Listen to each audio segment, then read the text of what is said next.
Hei, tällä kertaa ajattelin puhua luovuudesta vähän tarkemmin. Mitä luovuus on ja miten sen koen? Luovuus on maailmankaikkeuden ominaisuus. Maailmankaikkeus luo koko ajan itseään.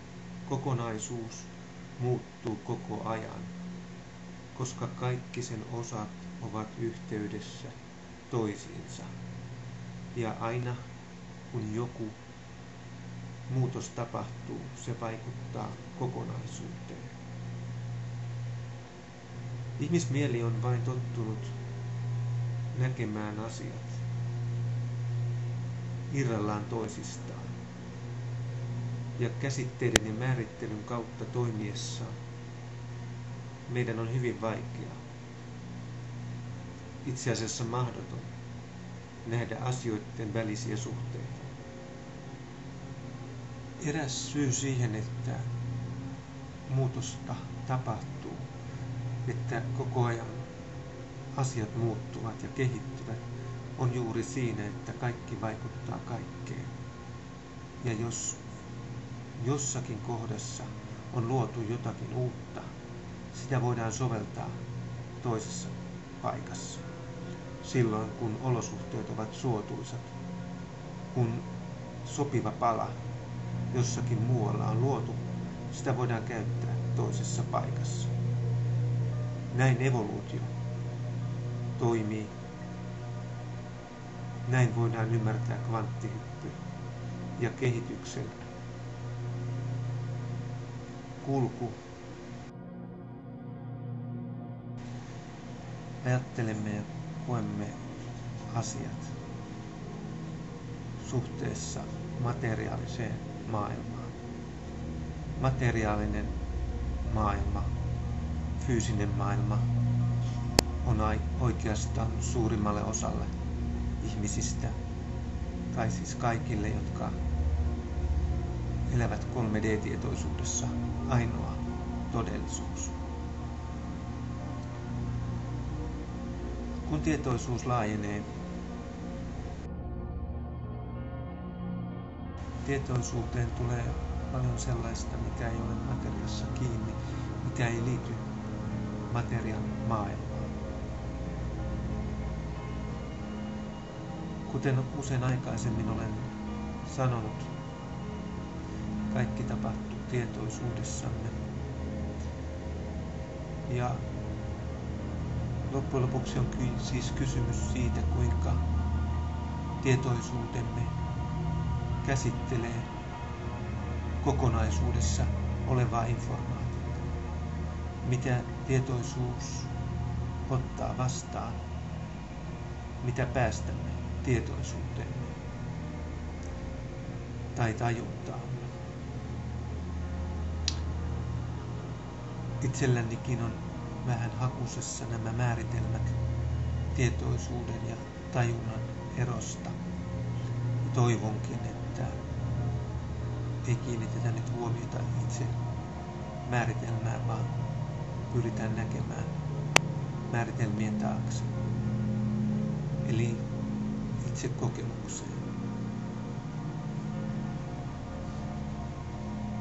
On mielenkiintoista, kuinka luovuus yhteiskunnassamme ja kulttuurissamme on siirretty johonkin sivuraiteelle. Sitä pidetään usein jonain erityisominaisuutena, mikä on tyypillistä vain joillekin yksilöille, joillekin, jotka ovat jostain kumman syystä luovempia kuin toiset. Myös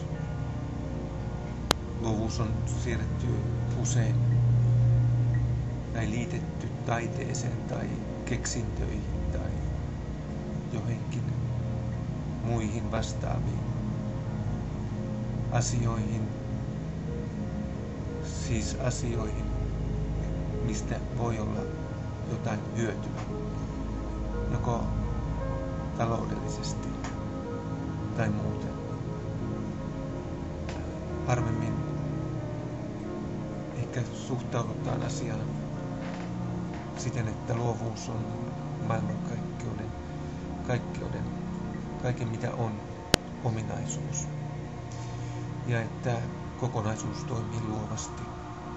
Ja koska me olemme kokonaisuuden osia, niin jokainen meistä on luova.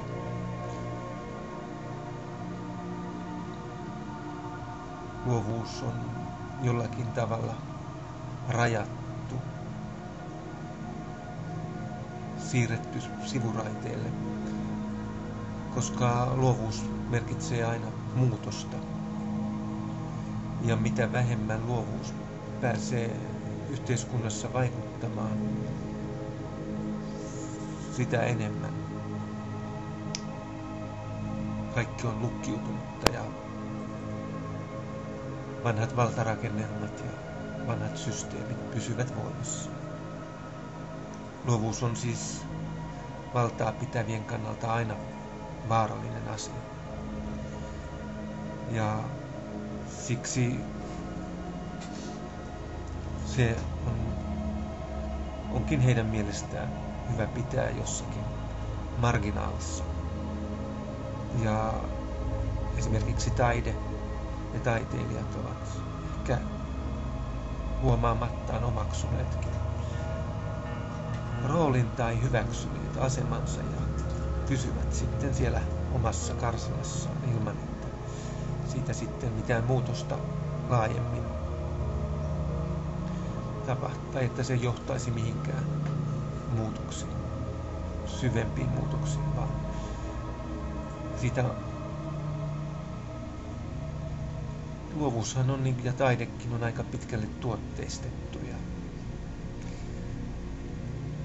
sillä tavalla sitä on otettu pois suuri osa ja se on loppujen lopuksi hyvin rajattu.